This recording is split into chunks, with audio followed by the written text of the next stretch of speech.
అది జగమెరిగిన సత్యం అండి. నిజంగా లిక్కర్ స్కామ్ జరగడం ఎంత వాస్తవమో, లిక్కర్ స్కామ్లో వచ్చినటువంటి అమౌంట్ని వాడడం, ఎలక్షన్లో వాడడం కూడా అంతే వాస్తవం. అది అందరికీ తెలిసిన సత్యం. నిజంగా లిక్కర్ స్కామ్ జరగలేదని చెప్పి వాళ్ళు ఎంతో బుకాయించినా 100% లిక్కర్ స్కామ్ జరిగిందని ఈ మధ్య ఉన్నటువంటి ఇన్వెస్టిగేషన్లో తేలింది. ఖచ్చితంగా ఈ అమౌంట్ అంతా కూడా రాయలసీమ ప్రాంతం కానించి ఇక్కడ కృష్ణా జిల్లా వరకు కూడా ఖచ్చితంగా ఆ డబ్బును వాడేశారు. కొంత వాడారు, మొత్తం వాడారని నేను చెప్పను. కానీ నాకు తెలిసి లిక్కర్ స్కామ్ అనేది 3,000 నుంచి 3,500 కోట్లు అంటున్నారు. అంత కాకపోయినా 1,000 కోట్లు అంటున్నారు కొంతమంది. ఏదేమైనా స్కామ్ అయితే జరిగింది కదా. ఆ స్కామ్ ఎలక్షన్కి క్యాంపెయిన్ ఖర్చు పెట్టారు కదా. ఇప్పుడు శివరెడ్డి భాస్కర్ రెడ్డి ఇలాంటి వాళ్ళంతా బయటకు వస్తున్నారు కదా. కాబట్టి లిక్కర్ స్కామ్ జరిగింది. ఖచ్చితంగా లిక్కర్ స్కామ్లో ఇక్కడ శివరెడ్డి భాస్కర్ రెడ్డి కాడి నుంచి, కసిరెడ్డి కాడి నుంచి వీళ్ళందరూ కూడా బయటకు వచ్చేస్తున్నారు.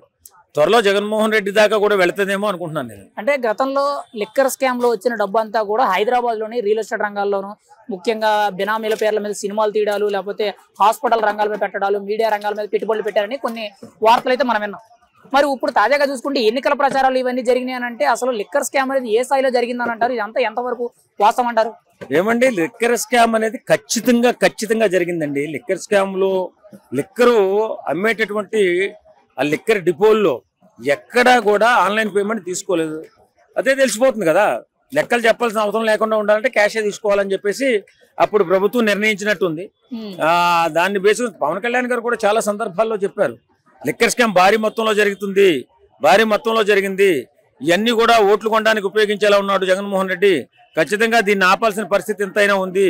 దీనిపైన కేంద్ర ప్రభుత్వం చర్య తీసుకోవాలి. ఎన్నోసార్లు పవన్ కళ్యాణ్ గారు మాట్లాడారు, చంద్రబాబు నాయుడు గారు మాట్లాడారు. 2024 ఎన్నికల్లో వైఎస్ఆర్సీపీ పార్టీ తరఫున ఖర్చు అనేది గత ప్రభుత్వంతో, అంటే గతంలో జరిగిన ఎన్నికల కంటే కూడా ఇప్పుడు 2 ఖర్చు పెట్టారు. ఒక ఎమ్మెల్యే సుమారుగా 60 కోట్లు, ఒక ఎంపీ 100 కోట్లకు పైగా ఖర్చు పెట్టారని చెప్పి ఇప్పుడు తాజాగా వచ్చిన సిటీ విచారణలో కొన్ని ఆరోపణలు అయితే బయటకు వస్తున్నాయి.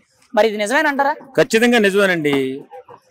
ప్రతి ఎమ్మెల్యే కూడా, ఎమ్మెల్యేగా పోటీ చేసినటువంటి ప్రతి ఓటర్ కూడా 1,500 నుంచి 2,000, 3,000 దాకా కూడా ఇచ్చిన, 5,000 దాకా కూడా ఇచ్చిన, ఇంకా అబౌవ్ ఇచ్చినవి కూడా ఉన్నాయి.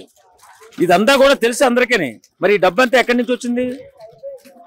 ఇప్పుడు ప్రభుత్వంలో ఉన్నారు కాబట్టి, లిక్కర్ స్కాములు చేశారు కాబట్టి మనిషికి ఇంత ఇచ్చి జగన్మోహన్ రెడ్డి ఇంకా మీకు స్తోమత కొద్ది ఖర్చు పెట్టండి, గెలిచి తీరాలి, ఖచ్చితంగా గెలాలి, ఎలాగా తెలిసిపోయింది. కూటమి ఏర్పడిన తర్వాత మనకి ఇబ్బంది జరుగుతుంది అంటే మరీ ఇంత ఇబ్బందిలో పడతామని చెప్పి అనుకోలేదు ఆయన. కాబట్టి లిక్కర్ స్కామ్లో చేసిన అమౌంట్ ఖచ్చితంగా 100% వాడినట్టు అందరికీ అర్థమైపోతుంది. ఇవాళ మనం చెప్పుకోవడమే పెద్ద విశేషం ఏం లేదు. లిక్కర్ స్కామ్ లో అంతిమ లబ్ధిదారుడు అందరూ కూడా జగన్మోహన్ రెడ్డి, ఆయనే బిగ్ బాస్, చీకట్లో ఉన్నారంటారు. కానీ ఇప్పుడు వరకు కూడా జగన్మోహన్ రెడ్డి గారి దృష్టికి ఏ విషయం కూడా వెళ్ళలేదు. అంటే ఆయన దగ్గరికి వెళ్లే లోపు ఇంకా మధ్యలో చాలా మంది ఉన్నారంటారా?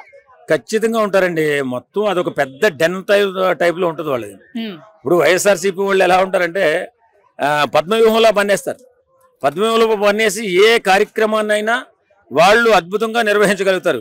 కాబట్టి లిక్కర్ స్కామ్ లో ఉన్నటువంటి అమౌంట్ ని ఎన్నికలలో ఖర్చు పెట్టారనడానికి 100% చాలా ఆధారాలు కనపడుతున్నాయి. ఖచ్చితంగా ఈ స్కామ్ బయటపడుతుంది. జగన్మోహన్ రెడ్డి కూడా దోషిలా నిలబడబోతున్నాడు. మరి లిక్కర్ స్కామ్ ఏం జరుగుద్దని అంటారు? ఇంకా తుది దశగా ఎటువంటి మార్పులు, ఇంకా ఎవరెవరు బయటపడే అవకాశం ఉందంటారు?